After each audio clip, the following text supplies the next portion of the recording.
मंत्र जर का म्हणायची झाली तर मग आपल्याला जवळजवळ मागच्या 4-5 दिवस तरी करायला पाहिजे. त्यामुळे आपल्या ऋषींनी काही बेसिक मंत्र काढून ठेवले की त्यात सगळ्याच मंत्रांचा उल्लेख आहे. ते सगळे मंत्र म्हणून तुमच्या डोक्यावर आपल्याला टाकले गेले.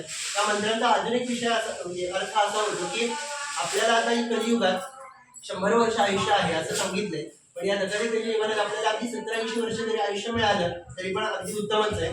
पण तेच जर का कुठं कॉटवर व्यतीत करण्याची वेळ आली म्हणजे आपला 80 वर्ष 100 वर्ष तर अगदी जगला आहे, पण आपलं कुठं कॉटवरच पडू नये, कोणीतरी केअरटेकर म्हणून सेवा करते, कोणीतरी आपल्या घरातले सारखं पळताय, तर तशा आयुष्याला काही अर्थ नाहीये. तर मला जे आयुष्य मिळणार आहे ते आरोग्य म्हणजे काय बरं शेवटपर्यंत स्वावलंबत्वानं मला आता सगळं करता यायला पाहिजे, तर कुठं त्या आयुष्याला अर्थ आहे. म्हणून त्या सगळ्या बोधाचे मंत्र त्या आयुष्यामध्ये मंत्र म्हणून टाकले गेले.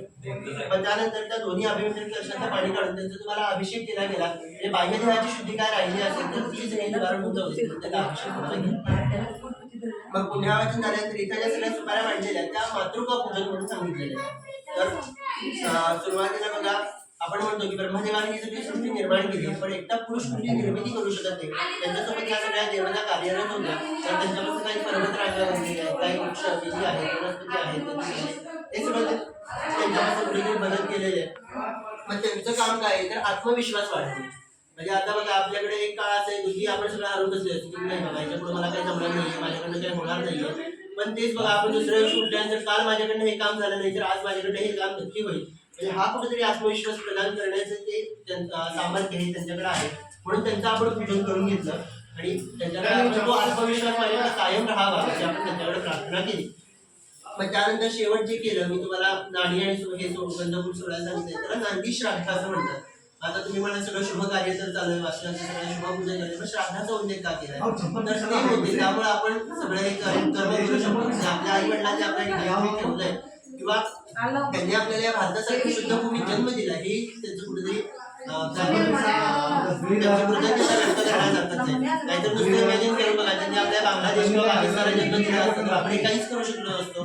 त्यांनी आपल्या भारतासाठी शुद्ध भूमी जन्म दिला, आपल्या मुलांना जन्म दिला, हे पण कुठेतरी त्यांचं कृतज्ञता व्यक्त करण्यासारखंच आहे. म्हणून त्यांचे आपण स्मरण करून त्यांच्यासाठी तिथं कुठल्याही त्याचं नाव म्हटलं नाही काही नाही, पण त्यांचं स्मरण करून दिवशी आपण नारळ दक्षिणा समर्पण केला.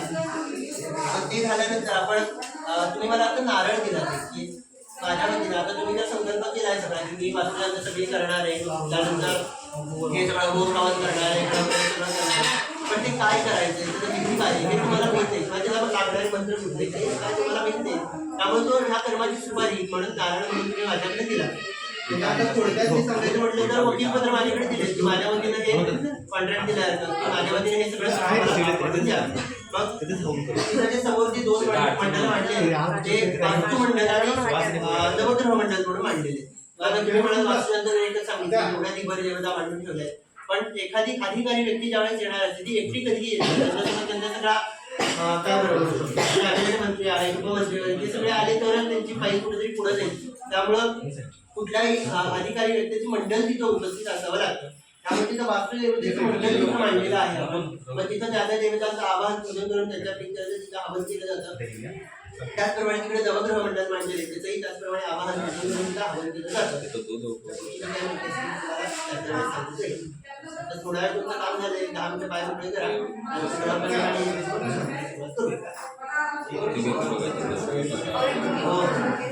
ಎಲ್ಲ ಫ್ಯಾಮಿಲಿ ಒಳ್ಳೆದಾಗಲಿ ಗಿಫ್ಟ್ ಕೊಡ್ಬೇಕಂದ್ರೆ आता तुम्ही दोघांनी आज बसून त्यांना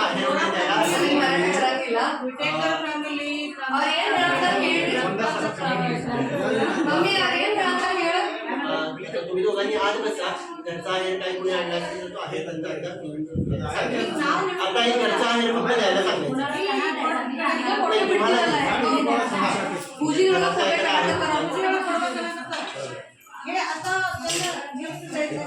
हा घराचा आहेर म्हणून एखादा करायचं त्यांना आजल्या पुढे बसू दे आहेर त्याला